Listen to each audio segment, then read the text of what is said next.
सत्ता की शुरुआत लेकिन आज अमेरिकी राष्ट्रपति डोनाल्ड ट्रंप के बारूदी प्लान से करेंगे। लगातार ये खबरें आ रही हैं कि ट्रंप किसी भी वक्त ईरान के खिलाफ युद्ध का ऐलान कर सकते हैं।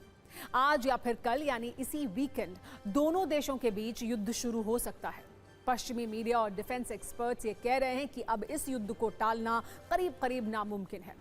पिछले 24 घंटे में अमेरिका में जो कुछ हुआ है उसने ईरान पर हमले की आशंका को बढ़ा दिया है, क्योंकि 24 घंटे पहले ट्रंप को टैरिफ के मामले में एक बड़ा झटका लगा है। अमेरिकी सुप्रीम कोर्ट ने ट्रंप के टैरिफ कार्ड को अवैध बता दिया है।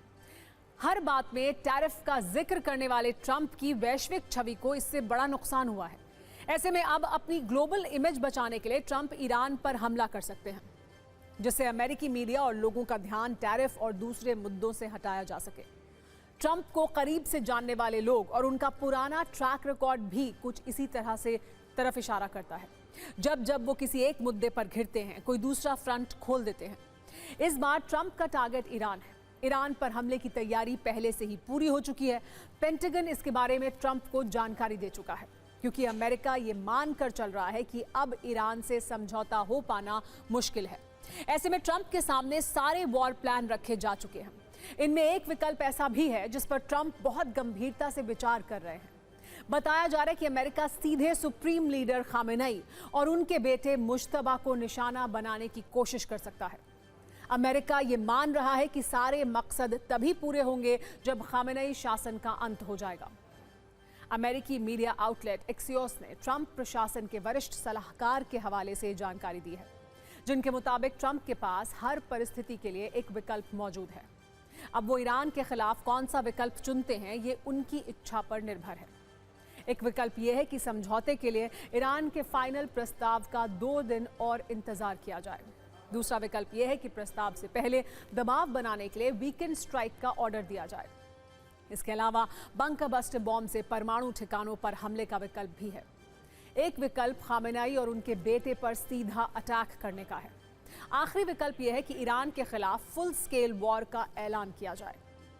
अमेरिकी सेना को जिस भी एक्शन के लिए ट्रंप का ग्रीन सिग्नल मिलेगा वो उसके लिए तैयार है। लेकिन सबसे ज्यादा चर्चा खामेनेई पर खानदानी हमले वाले विकल्प की हो रही है। अगर इस प्लान पर सहमति बनी तो कैसे खामेनेई टारगेट हो सकते हैं ये भी समझिए। खबर है कि खामेनेई एक सुरक्षित बंकर में है। ऐसे में उनके बंकर पर मिसाइल या बंकर बस्टर बॉम्ब से स्ट्राइक की जा सकती है। वेनेजुएला मॉडल की तरह ही अमेरिकी डेल्टा फोर्स खामेनेई तक पहुंचकर ऑपरेशन को अंजाम दे सकती है। ट्रंप दावा कर चुके हैं कि उन्हें खामेनेई के बंकर का पता है। ऐसा भी संभव है कि ईरान में विद्रोही गुटों के जरिए खामेनेई और उनके बेटों को टारगेट करने की कोशिश की जाए। इसके लिए CIA और मोसाद के एजेंट आदेश मिलते ही एक्टिव हो सकते हैं। सवाल यह है कि ट्रंप इस प्लान पर गंभीरता से विचार क्यों कर रहे हैं। चर्चा है कि ट्रंप ईरान मामले का हल तो निकालना चाहते हैं, लेकिन वो एक लंबे युद्ध में नहीं फंसना चाहते। इससे बचने का तरीका यह है कि वेनेजुएला की तरह सीधे खामेनेई के शासन का अंत किया जाए, ताकि अमेरिकी सेना लंबे युद्ध में होने वाले नुकसान से बच जाए। खामेनेई को टारगेट किया तो IRGC का मनोबल टूटेगा और सरेंडर कराना आसान होगा। खामेनेई के बाद उनके बेटे को उत्तराधिकारी बनाए जाने की जो चर्चाएं हैं वो भी खत्म हो जाएंगी, जिसके बाद ट्रंप अपनी पसंद के हिसाब से ईरान की सत्ता किसी को भी सौंप सकते हैं। नए शासन की शर्त के तौर पर परमाणु और मिसाइल कार्यक्रम हमेशा के लिए बंद हो सकते हैं। वैसे लगातार ऐसे संकेत आ रहे हैं जिससे यह साबित हो रहा है कि अब अमेरिका ज्यादा इंतजार करने के मूड में नहीं है। इन सारे संकेतों का समीकरण आइए समझते हैं। आज स्वीडन और सर्बिया ने अपने नागरिकों के लिए चेतावनी जारी की। दोनों देशों ने अपने सभी नागरिकों को तुरंत ईरान छोड़ने के लिए कहा। इस बीच अमेरिका ने भी एक बड़ा फैसला लिया। अमेरिका ने नॉर्वे में चल रहे नेटो के युद्ध अभ्यास से दूरी बना ली। इस युद्ध अभ्यास से अपने फाइटर जेट्स वापस बुला लिए, जिन्हें ईरान के करीब तैनात किए जाने की चर्चा है। पहले से ही अमेरिका ईरान के खिलाफ बड़ी घेराबंदी कर चुका है। ईरान के करीब उसके 350 फाइटर जेट्स और 100 से ज्यादा रिफ्यूलिंग टैंकर तैनात हैं। अरब सागर में 2 कैरियर स्ट्राइकर ग्रुप भेजे गए हैं। जॉर्डन बेस पर 60 से ज्यादा अटैक एयरक्राफ्ट वॉर रेडी हैं। इसमें ड्रोन, हेलीकॉप्टर और F-35 जेट एक्टिव हैं। इस बेस पर 68 अमेरिकी कार्गो प्लेन भी दिखाई दिए हैं। इन कार्गो प्लेन से नए एयर डिफेंस सिस्टम भी उतारे गए हैं। अमेरिका की एयर डिफेंस वाली ये पूरी तैयारी ईरान के मिसाइल हमलों से बचने के लिए है। इस बीच एक ऐसी जानकारी सामने आई है जिसने ट्रंप की चिंता बढ़ा दी है। मिडिल ईस्ट इंस्टीट्यूट के हवाले से ऐसी जानकारी है कि ईरान अमेरिका के खिलाफ मैड मैन रणनीति अपनाएगा, यानी हमलों का जवाब बहुत आक्रामक तरीके से दिया जाएगा। पूरी ताकत से अमेरिका का मुकाबला करने की तैयारी है। इसके लिए हॉर्मुज स्ट्रेट को बंद करने की कोशिश की जाएगी। अमेरिका से लड़ाई एक क्षेत्रीय युद्ध में बदल जाएगी। अरब में अमेरिका के बेस टारगेट किए जाएंगे। अमेरिका का साथ देने वाले देशों पर भी हमले होंगे। ये अमेरिका के सहयोगी अरब देशों पर दबाव बनाने की रणनीति है। इस बीच अरब देशों में अमेरिकी बेस पर बड़ी हलचल है। कतर के अल उदैद एयर बेस से हजारों सैनिकों को हटाया गया है। अमेरिकी बेस को ईरान के डायरेक्ट हमलों से बचाने के लिए ऐसा किया जा रहा है। अरब देशों में कई ऐसे बेस हैं जिन्हें टारगेट किए जाने की चर्चा है। इनमें जॉर्डन का मुवाफ़क़ साल्ती एयर बेस है, कतर का अल उदैद एयर बेस है और सऊदी अरब का प्रिंस सुल्तान एयर बेस भी इसमें शामिल है। इसके अलावा कुवैत के अली अल सालेम एयर बेस, बहरीन के ईसा एयर बेस और इराक के एन अल असद एयर बेस को टारगेट किया जा सकता है। एक तरफ अमेरिका के राष्ट्रपति डोनाल्ड ट्रंप महायुद्ध वाले फ्रंट पर हर नई सुबह के साथ ईरान पर हमले की नई रणनीति बना रहे हैं।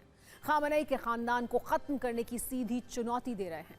वहीं आर्थिक फ्रंट पर ट्रंप को झटके पर झटके लग रहे हैं। अमेरिका फर्स्ट को अपनी सत्ता का सूत्र बताने वाले ट्रंप की टैरिफ के मामले में पूरी दुनिया में बेइज्जती हो रही है। कभी वो एक्स्ट्रा टैरिफ लगाते हैं, कभी अपने फैसले से यू टर्न लेते हैं। दुनिया के कई देशों से दुश्मनी मोल लेने के बाद अब अमेरिका के सुप्रीम कोर्ट ने ट्रंप की टैरिफ दादागिरी निकाल दी है। मतलब ये कि अमेरिका के सुप्रीम कोर्ट ने ट्रंप के टैरिफ टशन को हाई वोल्टेज कानूनी करंट दिया है, जिसके झटके से ट्रंप को हाई वोल्टेज शॉक लगा है। ये शॉक ट्रंप की सत्ता के लिए गंभीर चुनौती है, क्योंकि अब ये मामला कानूनी हो चुका है। ट्रंप के टैरिफ शॉक को समझने के लिए आपको सबसे पहले ये जानना चाहिए कि आखिर अमेरिका के सुप्रीम कोर्ट ने ऐसा क्या फैसला दिया है। इसे सिर्फ 5 पॉइंट में समझिए। उसके बाद ट्रंप की तिलमिलाहट, घबराहट और छटपटाहट को उनके दर्द के साथ सामने रखेंगे। ट्रंप को यह दर्द देने वाले भारतीय मूल के अमेरिकी वकील नील कात्याल हैं, जिनकी दलीलों को सुनने के बाद सुप्रीम कोर्ट ने ऐतिहासिक फैसला सुनाया, जिसमें ट्रंप को हार मिली है। सुप्रीम कोर्ट के फैसले के बाद कात्याल ने कहा कि अमेरिकी सुप्रीम कोर्ट ने कानूनी मामले में उनकी हर मांग पूरी कर दी। आप जानिए नील की दलीलों के बाद सुप्रीम कोर्ट ने क्या फैसला सुनाया।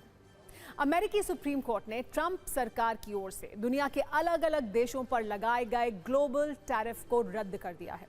इसे गैर कानूनी और अवैध बताया है। अदालत ने यह कहा कि ट्रंप इस तरह के टैरिफ या फिर टैक्स लगाने के अधिकारी ही नहीं है। यह भी कहा कि ट्रंप के पास ऐसे अधिकार नहीं थे कि इस तरह टैरिफ लगा सकें। चौथी बड़ी बात यह है कि अमेरिकी सुप्रीम कोर्ट ने 6-3 के बहुमत से फैसला सुनाते हुए कहा कि IEEPA के तहत ट्रंप ने अपनी सीमाओं का अतिक्रमण किया है। ट्रंप को IEEPA कानून का इस्तेमाल करने का अधिकार नहीं है। यह अधिकार राष्ट्रपति को नहीं, सिर्फ संसद को है। यहां पर नोट करने वाली बात यह है कि ट्रंप ने राष्ट्रीय सुरक्षा का हवाला देते हुए IEEPA कानून का इस्तेमाल कर अप्रैल 2025 में दुनिया के करीब 100 देशों पर टैरिफ लगाने की घोषणा की थी। पांचवी बड़ी बात, अदालत ने कहा कि यह कानून आपातकालीन स्थितियों के लिए है, लेकिन टैरिफ लगाना इसमें शामिल नहीं माना गया है। ट्रंप की मुश्किलों और चुनौतियों को समझिए। जो ट्रंप टैरिफ को लेकर चीन और भारत जैसे देशों से लड़ रहे थे, इन देशों के खिलाफ कूटनीतिक तलवार की तरह टैरिफ का इस्तेमाल कर रहे थे। वो अब अपने ही देश में कानूनी भंवर में फंस चुके हैं। उन्हें अब अपने ही देश में सुप्रीम कोर्ट के कानूनी सवालों का सामना करना पड़ रहा है। अमेरिका में सुप्रीम कोर्ट के फैसले के 3 घंटे के बाद ट्रंप ने प्रेस कॉन्फ्रेंस को संबोधित किया। इस दौरान उन्होंने दुनिया भर के देशों पर नए कानून सेक्शन 122 का इस्तेमाल कर 10% टैरिफ लगाने का ऐलान किया। आपको बता दें कि 10% टैरिफ 24 फरवरी से लागू होगा। भारत पर अब टैरिफ 18% की जगह घटकर 10% रह जाएगा। अब आपको संक्षिप्त परिचय भारतीय मूल के उस नील से भी करा देते हैं, जिनकी दलीलों ने ट्रंप को टैरिफ वाला शॉक दिया है, जिनकी दलीलों के बाद ट्रंप का टैरिफ टशन अब टैरिफ टेंशन में बदल गया है। नील कात्याल भारतीय मूल के अमेरिकी नागरिक हैं। नील अमेरिकी वकील और कानूनी जानकार हैं। US court of appeals for the federal circuit में याचिकाकर्ता के वकील हैं। नील कात्याल के माता पिता भारतीय मूल के हैं। मां का नाम प्रतिभा, पिता का नाम सुरेंद्र कात्याल है। नील कात्याल ने कोर्ट में ट्रंप के खिलाफ मजबूत तर्क दिए थे, जिसके बाद अमेरिका के सुप्रीम कोर्ट ने टैरिफ पर ट्रंप के खिलाफ फैसला दिया। सत्ता के सभी न्यूज मित्रों के मन में एक प्रश्न जरूर उठ रहा होगा कि अमेरिका के सुप्रीम कोर्ट के फैसले का भारत पर क्या असर होगा। आपको बता दें कि अदालत के फैसले के बाद लगभग 55% भारतीय निर्यात अब 18% के आयात शुल्क से मुक्त हो गए हैं। इन पर सिर्फ 10% टैरिफ लगेगा। ये दर भारत अमेरिका अंतरिम व्यापार समझौते के तहत तय की गई दर से कम है। इसकी पुष्टि ट्रंप सरकार के अधिकारियों की तरफ से भी की गई है। जब व्हाइट हाउस के एक अधिकारी से पूछा गया कि क्या भारत को 10% टैरिफ देना होगा, तो उन्होंने कहा कि जब तक कोई अन्य अधिकार लागू नहीं होते हैं तब तक 10% टैरिफ ही देना होगा। हालांकि टैरिफ को लेकर भ्रम की स्थिति ट्रंप के एक बयान से हुई, जब उन्होंने कहा कि भारत के साथ व्यापार समझौते में कुछ भी नहीं बदला है। उनका कहना है कि भारत टैरिफ का भुगतान कर रहा है, बस एक छोटा सा बदलाव किया गया है। आप ट्रंप का वो बयान भी सुनिए। अब राजनीतिक सत्ता की बात करते हैं, जिसमें आज का शनिवार प्रदर्शन वार बन गया है। कल दिल्ली के भारत मंडपम में युवा कांग्रेस के शर्टलेस प्रदर्शन के बाद पूरे देश में कांग्रेस और बीजेपी आमने सामने है। बीजेपी ने कई जगह पर कांग्रेस के इस शर्टलेस प्रदर्शन के खिलाफ मार्च निकाला और प्रदर्शन किया, जिससे कुछ जगहों पर झड़प वाली स्थिति भी बनी। सत्ता में हमने नेताओं की इस वीकेंड वाली मेहनत पर एक कुंजी तैयार की है, जिसमें बयानों के बाण तो चल ही रहे हैं, सड़क पर हंगामा भी खूब है। शुरुआत इंदौर से करते हैं, जहां मामला ज्यादा करीबी था और पत्थरबाजी शुरू हो गई। दिल्ली में कांग्रेस कार्यकर्ताओं के द्वारा एआई समिट में जिस तरह से हंगामा किया गया, उसके बाद इंदौर में बीजेपी कार्यकर्ताओं ने कांग्रेस कार्यालय का घेराव किया। इस दौरान कांग्रेस और बीजेपी कार्यकर्ताओं में विवाद हुआ और पथराव शुरू हो गया। इसमें कई लोग घायल हुए, जिसमें एक पत्रकार भी शामिल है। इतना ही नहीं, भोपाल में कांग्रेस कार्यालय के बाहर बीजेपी कार्यकर्ताओं ने जबरदस्त प्रदर्शन किया, जिसके बाद दोनों दलों के कार्यकर्ता आमने सामने आ गए। बैनर पोस्टर फाड़े गए, लेकिन मामला शांत नहीं हुआ। पुलिस बीजेपी कार्यकर्ताओं को रोकने की कोशिश करती रही, लेकिन मामला बढ़ता रहा। दिल्ली में भी बीजेपी युवा मोर्चा के सैकड़ों कार्यकर्ता और दिल्ली बीजेपी के अध्यक्ष वीरेंद्र सचदेवा ने कांग्रेस मुख्यालय का घेराव किया। बिहार की राजधानी पटना में भी बीजेपी कार्यकर्ताओं ने कांग्रेस के खिलाफ प्रदर्शन किया। लखनऊ से लेकर मुंबई, जम्मू समेत देश के कई इलाकों में आज बीजेपी ने प्रदर्शन किया। शिमला में कांग्रेस कार्यकर्ताओं ने शर्टलेस विरोध के समर्थन में प्रदर्शन किया। कुल मिलाकर आज स्थिति ये रही कि बीजेपी ने देश के अलग अलग हिस्सों में कांग्रेस को घेरा, जिससे ठीक ठाक राजनीतिक तापमान बढ़ा।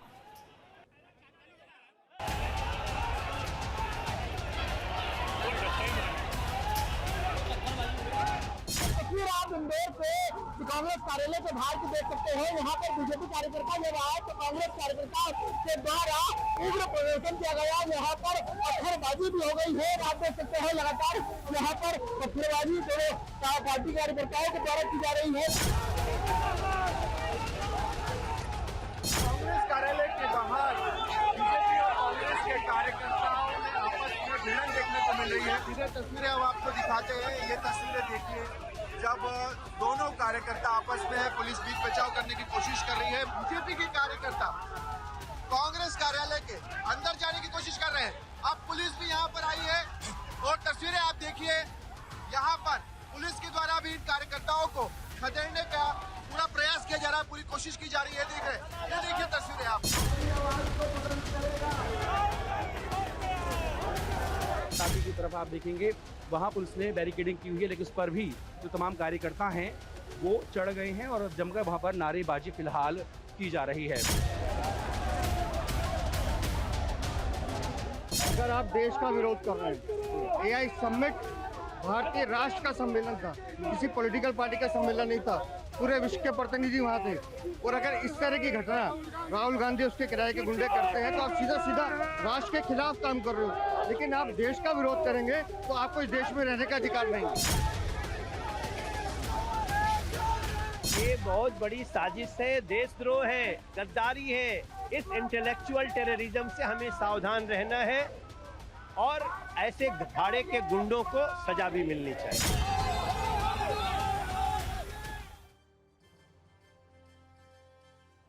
वैसे बीजेपी के विरोध का सामना राहुल गांधी को भी करना पड़ा।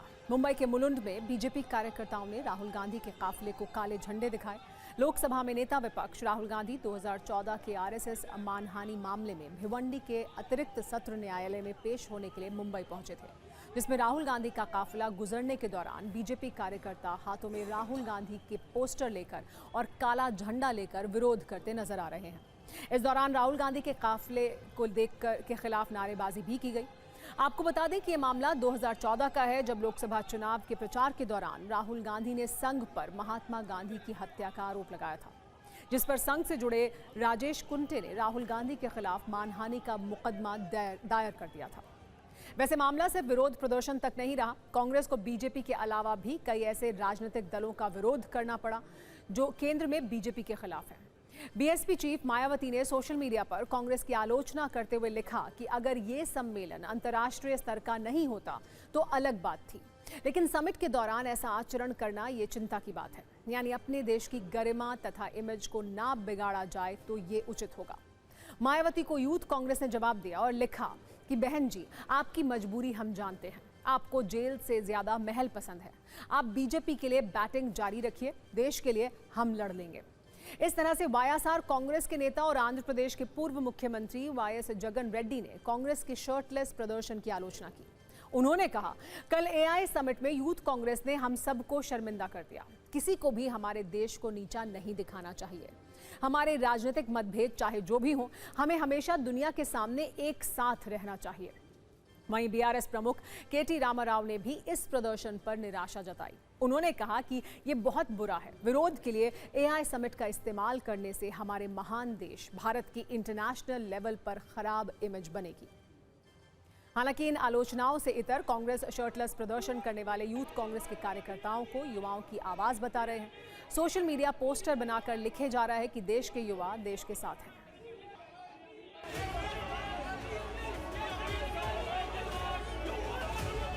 दुनिया के डेलीगेट्स आए हों, दुनिया के बड़े बड़े राष्ट्रपति प्रधानमंत्री आए हों, और उसके बाद जो और हंगामा हुआ है, इसके पक्ष में मैं नहीं हूँ। ये सरकार झूठ बोलती है, सरकार धोखा देती है, वो अलग बात है, वो हम अपने इंटरनल उसमें लड़ लेंगे। तो उस तरह का प्रदर्शन नहीं करना चाहिए था जिससे फॉरेन डेलीगेट्स और फॉरेन कंट्री के सामने हमारी आपके देश का अपमान हो।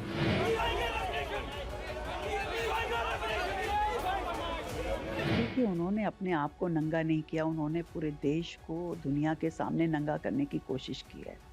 ये इवेंट एक बहुत ही प्रेस्टीजियस इवेंट था देश के लिए, जहां पूरी दुनिया के लोगों ने पार्टिसिपेट किया था, और ऐसे में हल्की राजनीति करते हुए उन्होंने इस इवेंट को स्पॉइल करने की जो कोशिश की, ये किसी एक व्यक्ति पे या सरकार पे प्रहार नहीं है, ये देश की प्रतिष्ठा पे प्रहार है।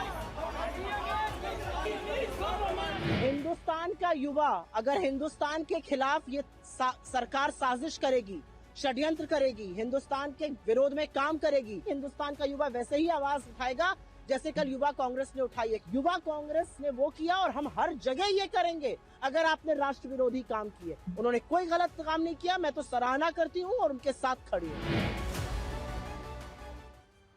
यूपी में जारी बटुक पॉलिटिक्स पर राजनीतिक लड़ाई बढ़ती जा रही है। प्रयागराज के माघ मेले में बटुकों की शिखाओं को खींचने के मामले में अब दोषियों पर एक्शन की मांग शुरू हो गई है। उप मुख्यमंत्री केशव प्रसाद मौर्य ने शंकराचार्य विवाद के दौरान तो एक महीने बाद ब्रजेश पाठक ने बयान देकर तापमान बढ़ा दिया। अब संगठन से भी पहल शुरू हुई है और लखनऊ बीजेपी कार्यालय के बाहर 10 बाई 20 फुट का विशाल पोस्टर लगाकर बटुक ब्राह्मणों के अपमान को समस्त सनातन का अपमान बताया गया है। इस पोस्टर में मुख्यमंत्री से मांग की गई है कि वो बटुक ब्राह्मणों की चोटी खींचने वालों के खिलाफ कार्रवाई करें। और तो और मामला यही नहीं थम रहा। बागपत में भी बीजेपी के पूर्व विधायक लोकेश दीक्षित ने बटुकों का सम्मान किया, माथे पर तिलक लगाया और साथ ही धार्मिक पुस्तक और अन्य सामग्री भेंट की। उनका कहना है कि बीजेपी सदैव ब्राह्मणों का सम्मान करती है। इससे पहले डिप्टी सीएम ब्रजेश पाठक इसी तरह से बटुकों का सम्मान कर चुके हैं। वैसे बीजेपी के ऐसे राजनीतिक एक्शन पर समाजवादी पार्टी की पूरी नजर है। अखिलेश यादव ने शंकराचार्य और बटुक ब्राह्मणों के मुद्दे पर एक बार फिर कटाक्ष किया।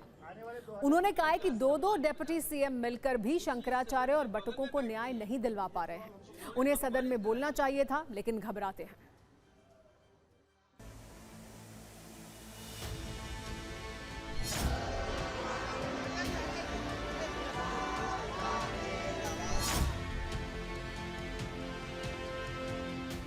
लखनऊ में इस वक्त मैं बीजेपी कार्यालय के बाहर मौजूद हूं। आपको तस्वीरें हम दिखाएं तो यहां पर तमाम बड़े बड़े होर्डिंग्स लगे हुए हैं, लेकिन इन सभी होर्डिंग बैनर्स के बीच में एक बड़ा होर्डिंग लगा है जो कि अब चर्चा का विषय बन रहा है लखनऊ में। इसमें ब्राह्मण बटुकों के अपमान के लिए कार्रवाई करने की मांग की जा रही है और वो भी बीजेपी के एक कार्यकर्ता के द्वारा ये लगाया गया है। इस पर लिखा गया है कि ब्राह्मण बटुकों की चोटी खींचना समस्त सनातन धर्म का अपमान है और इसमें मुख्यमंत्री से निवेदन किया गया है कि वो इसके दोषियों पर सख्त कार्रवाई करें।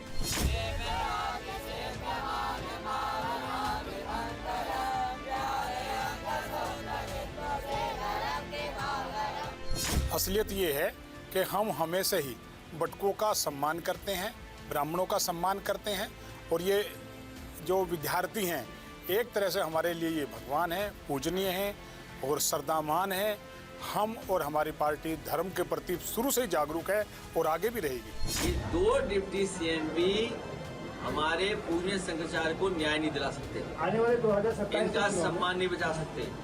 उसी सदन में बगल में बैठते हैं जिन्होंने अपमानित कराया, उन्हें सदन में सवाल उठाना चाहिए इस बात को लेकर के। सदन में क्यों नहीं उठा रहे हैं और मुख्यमंत्री से सवाल पूछना चाहिए, क्यों घबराए जाते हैं।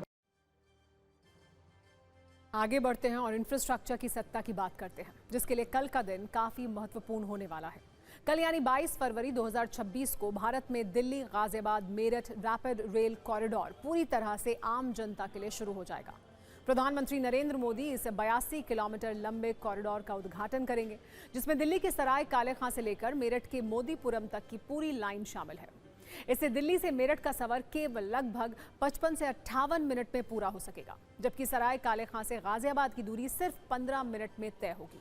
करीब 160 किलोमीटर प्रति घंटे की रफ्तार से चलने वाली ये ट्रेन सराय काले खां से बेगम पुल तक की दूरी महज 55 से 60 मिनट में तय करेगी, जिससे दिल्ली गाजियाबाद और मेरठ के लाखों यात्रियों को बड़ी राहत मिलेगी। कॉरिडोर में लगभग 16 स्टेशन हैं। दिल्ली के सराय काले खां तक का हिस्सा बनकर तैयार हो चुका है और फिलहाल नमो भारत ट्रेन दिल्ली के न्यू अशोक नगर से मेरठ तक संचालित हो रही है। नमो भारत के लिए बने इस ट्रैक की एक और खास बात यह है कि इसी पर मेरठ की मेट्रो भी चलेगी, यानी एक ही ट्रैक पर नमो भारत और मेट्रो रेल दोनों चलेंगी। TV9 की टीम ने मेरठ को दिल्ली से जोड़ने वाली नमो भारत ट्रेन पर एक डिटेल्ड रील तैयार की है। ये एक तरह की वीडियो कुंजी है जिसमें आपको समय बचाने की शक्ति है।